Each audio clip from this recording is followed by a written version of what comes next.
Luar biasa, JIJ semakin dekat dengan klub tradisional Serie A. Media Italia bocorkan potensinya. Perpindahan Federasi Martin Paes lama selesai. Ketua Umum PSSI ungkap ada pihak yang tidak ingin timnas Indonesia maju. Oleh Romeni masih ragu, Sintayong bisa lirik top skor kedua Liga Belanda yang tegaskan ingin bela timnas Indonesia. Simak informasi selengkapnya sebagai berikut.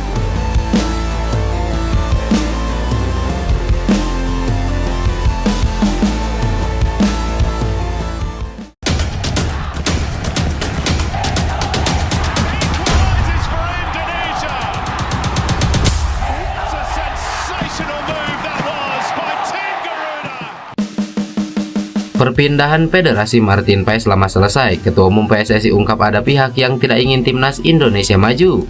Martin Paes harus menunggu lama untuk membela timnas Indonesia. Proses banding di CAS untuk pindah federasi berlangsung lama. Sejatinya Martin Paes sudah menjalani sumpah WNI, akan tetapi kiper FC Dallas ini masih belum bisa membela timnas Indonesia.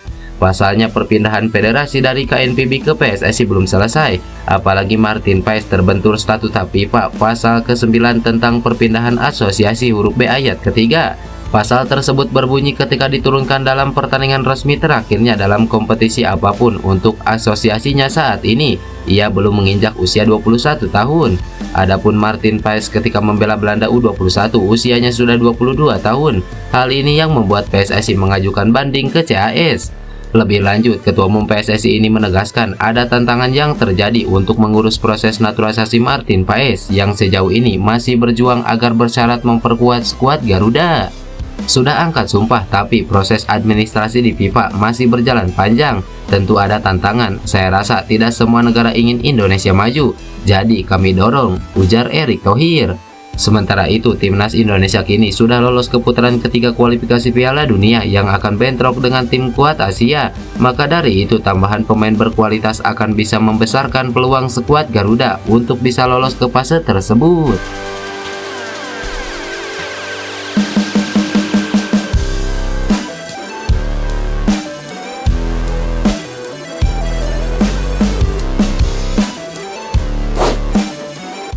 Pandit senior bereaksi soal kontrak Sintayong di timnas Indonesia yang masih tanda tanya.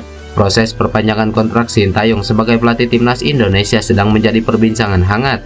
Pasalnya hingga kini belum ada kepastian apakah Sintayong akan lanjut melatih timnas Indonesia atau tidak. Sementara itu, beredar kabar juga bahwa Korea Selatan juga mulai mengincar Sintayong untuk menjadi pelatih timnas mereka lagi.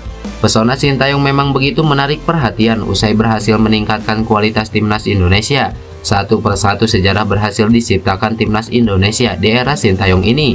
Tak heran jika nama Sintayong mulai dirilik oleh tim-tim lain, tak terkecuali negara asal Sintayong yang beberapa waktu lalu juga berhasil dikalahkan timnas Indonesia.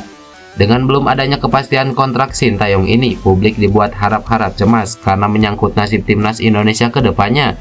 Salah satu pandit senior Bung Binder ikut bersuara soal kontrak Sintayong sebagai pelatih timnas Indonesia. Bung Binder dalam kanal YouTube pribadinya menyatakan ikut penasaran dengan kejelasan kontrak Sintayong. Hingga akhirnya Bung Binder mendapat kabar terbaru yang menyatakan bahwa memang belum ada penandatanganan kontrak baru Sintayong.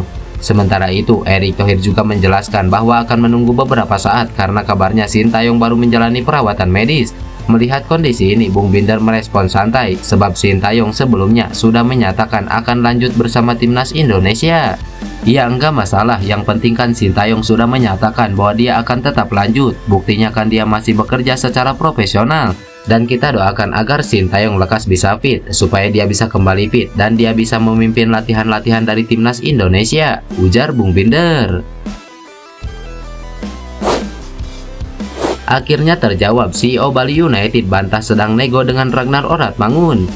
Bali United sedang menjadi perbincangan hangat sebab Serdadu Tridatu digosipkan akan merekrut pemain timnas Indonesia Ragnar Oratmangun. Ragnar tidak masuk dalam skema FC Groningen musim depan, apalagi sekarang Ragnar sedang berlibur di Maluku. Sontak isu tersebut ditentang oleh supporter. Bali United dianggap bisa mematikan karir Ragnar Oratmangun. Mendengar isu ini, CEO Bali United Jabez Tanuri akhirnya memberikan komentar. Ia menepis isu kedatangan Ragnar Oratmangun ke Bali United. Itu sebabnya ia heran siapa yang membuat rumor Ragnar merapat ke skuad Serdadu Tridatu musim depan. Namun ia mengakui sempat berkomunikasi dengan winger timnas Indonesia tersebut. Untuk saat ini belum ada rencana, banyak memang gosip-gosipnya. Tapi ya, waktu dia datang ke Stadion Dipta nonton Bali United, belum ada omongan apapun. Hanya bilang, "Halo, saya Yabes, bagus ya, enak loh di Bali. Saya juga tanya kapan berangkat ke timnas. Sampai sekarang saya belum punya nomornya. Saya juga tidak ada nomor agennya Ragnar. Yang saya punya itu nomor pelatihnya saja," ujar Yabes Tanuri. Ia pun hanya bisa berterima kasih kepada akun-akun Instagram yang merumorkan Ragnar ke Bali United. Yabes menganggap Bali United bisa semakin terkenal dengan gosip tersebut, termasuk berbagai kritikan yang masuk terkait isu tersebut. Sementara itu, pelatih Bali United Stefano Cugurateko yang ditemui terpisah baru saja mendengar kabar tersebut dari awak media. Namun ia tidak menepis jika kualitas pemain timnas Indonesia itu cukup bagus. Jika datang ke Bali United, kemungkinan kekuatan skuad asuhannya akan meningkat. Ole Romeni masih ragu Sintayong bisa lirik top skor kedua Liga Belanda yang tegaskan ingin bela timnas Indonesia. Pelatih timnas Indonesia Sintayong bisa melirik striker muda yang sedang naik daun dengan menjadi top skor kedua di divisi U21 Liga Belanda yang bernama Mauro Zylstra. Ya, timnas Indonesia dikabarkan sedang ingin mencari pemain keturunan berposisi striker sebab lini serang skuad Garuda dianggap masih kurang tajam. Maka dari itu, sosok Ole Romeni center dirumorkan sedang diincar oleh PSSI. Pemain yang berkarir di FC Utrecht itu punya potensi menjanjikan. Sayangnya, Ole Romeni masih ragu untuk menjadi WNI. Ia mengaku bahwa sedang memikirkannya karena menunggu apakah ia punya kesempatan masuk timnas Belanda. Di tengah keraguan Ole Romeni, kini muncul striker potensial yang mengaku ingin bela timnas Indonesia. Ia adalah Mauro Zylstra yang masih berusia 19 tahun. Mauro Zylstra adalah pemain yang baru saja direkrut oleh FC Volendam dari NEC Nijmegen. Sebelumnya ia tampil di U21 Liga Belanda dan mencetak 8 gol, sehingga ia menjadi top skor kedua. Nah, Mauro Zylstra mengatakan bahwa dirinya sempat masuk radar PSSI, akan tetapi sejauh ini masih belum dihubungi. Mauro pun berharap bahwa Pardi Bahdim bisa membantunya agar dirinya membela timnas Indonesia di masa mendatang. Saudara Irfan Bahdim ini juga yang kerap membantu pemain keturunan lain untuk menjadi WNI. "Saya masuk list PSSI dan mereka tertarik, tapi saya belum dihubungi secara resmi. Agen saya juga belum dihubungi oleh mereka, jadi belum berkomunikasi secara resmi. Pardi Bahdim bukan agen saya secara resmi, tapi tentu dia bisa bantu saya untuk menghubungkan dengan PSSI. Saya punya statistik yang bagus dan saya pikir bisa bermain di sana kalau PSSI mengundang saya," ujar Mauro Zylstra. Luar biasa, JIJ semakin dekat dengan klub tradisional Serie A. Media Italia bocorkan potensinya. Kabar menarik datang dari JIJ. Ya, JIJ disebut semakin dekat dengan klub tradisional Serie A Torino FC. Ia akan menggantikan bek timnas Italia Alessandro Bongirno yang dibidik klub lain. Seperti yang diketahui, JIJ membawa Venezia promosi ke kasta teratas Liga Italia 2024-2025.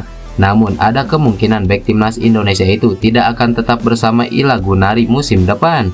Sebab pelatih Venezia Paolo Panoli memilih memutus kontrak dengan kesepakatan bersama. Kepergian sang alienator diyakini bukan yang terakhir. Menurut Tuttosport, sejumlah pemain Venezia disebut-sebut akan diboyong Panoli ke Stadion Olimpico Turin. Salah satunya yang mengemuka adalah JIJ. Media yang khusus mengulas Torino, Toro.it melaporkan Panoli ingin pemain berusia 24 tahun itu sebagai pengganti untuk Bongirno, sebab pesepak bola asal Italia tersebut sedang diincar oleh Napoli. Panoli tiba di Turin dengan tim yang kehilangan beberapa potongan di hadapannya, dan karena itu bersama Direktur Olahraga Paganti harus membangun ulang tim berdasarkan keperluan pelatih. Tentunya lini pertama yang perlu diperbaiki Toro adalah lini pertahanan. Semua orang pergi, ya hampir semuanya. Seorang pemain yang sudah dibahas selama beberapa pekan terakhir adalah JIJ yang disukai Panoli dari skuadnya dan kini bisa mengikuti jejak sang pelatih untuk merasakan pengalaman baru, ujar media tersebut. Bukan perkara mudah tentunya bagi Panoli dan Torino untuk memboyong JIJ dari kota air, sebab pemain kelahiran Merlo itu masih terikat kontrak hingga 1 Juni 2027. Dilansir dari Transfermarkt, harga pasaran JIJ mencapai 2,5 juta euro atau setara 43,45 miliar. Torino harus mengeluarkan uang paling tidak sebesar 3 juta euro untuk menebus jasanya dari Venezia.